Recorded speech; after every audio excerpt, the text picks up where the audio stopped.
Nine TV Telangana news కి స్వాగతం. నిజామాబాద్ జిల్లా సిరికొండ మండలం గాడ్కోల్ గ్రామంలోని చికాగో కార్మికుల రక్త తర్పణంతో ఆవిర్భవించిన ప్రపంచ కార్మిక దినోత్సవం 138వ సందర్భంగా సిపిఐ-ఎంఎల్ న్యూ డెమోక్రసీ ఆధ్వర్యంలో ఈ రోజు మేడే జెండాను ఆవిష్కరించారు. ఈ సందర్భంగా ఏఐకేఎంఎస్ జిల్లా సహాయ కార్యదర్శి మార్క్స్ మాట్లాడుతూ కార్మికులు 8 గంటల పని కోసం ఆనాడు పోరాటం చేస్తే నేడు నరేంద్ర మోడీ ప్రభుత్వం దశాబ్ద పాలనలోని 12 గంటల పని విధానం తీసుకొచ్చిందని ఆయన అన్నారు. కార్మికుల ఉపాధి భద్రత ప్రతి ఏటా 2 కోట్ల కొలువుల మాట నీళ్ల మూటగా మారిందని ఆయన అన్నారు.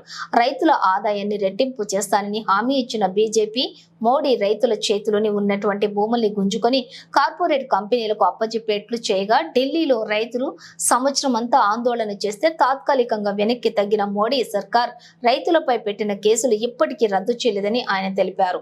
బీజేపీ కష్టజీవుల మధ్య మతం పేరుతోటి చిచ్చు పెడుతూ తిరిగి అధికారం చేపట్టడానికి అడ్డదారులు ప్రయత్నిస్తూ ఉందని ఆయన అన్నారు. దేశాన్ని అప్పుల కొంపగా మార్చి అవినీతి పరులకు కొమ్ము కాస్తోందని ఆయన తెలిపారు. విజయ్ మాల్యా లాంటి అవినీతి ఎంపీలకు బీజేపీ అండగా నిలిచిందని ఆయన తెలిపారు. ఉపాధి హామీ కూలీలకు చేతి నిండా పని కల్పించి కూలీ పెంచకుండా నిర్లక్ష్యం చేస్తోందని ఆయన అన్నారు. 45 కోట్ల కార్మికుల్లో 40 కోట్ల మందికి ఎలాంటి చట్టాలు అమలు కాక 23 కోట్ల మంది పేదరికంతో బాధపడుతున్నారని ఆక్స్ఫామ్ నివేదిక 2023లో ప్రకటించిన మోడీ సర్కారుకు జ్ఞానోదయం కాలేదని ఆయన తెలియజేశారు. మతోన్మాద ఫ్యాసిస్టు బీజేపీ విధానాలకు వ్యతిరేకంగా పోరాడుతూ రైతు కార్మిక హక్కుల కోసం ఉద్యమించాలని ఆయన ప్రజలకు పిలుపునిచ్చారు.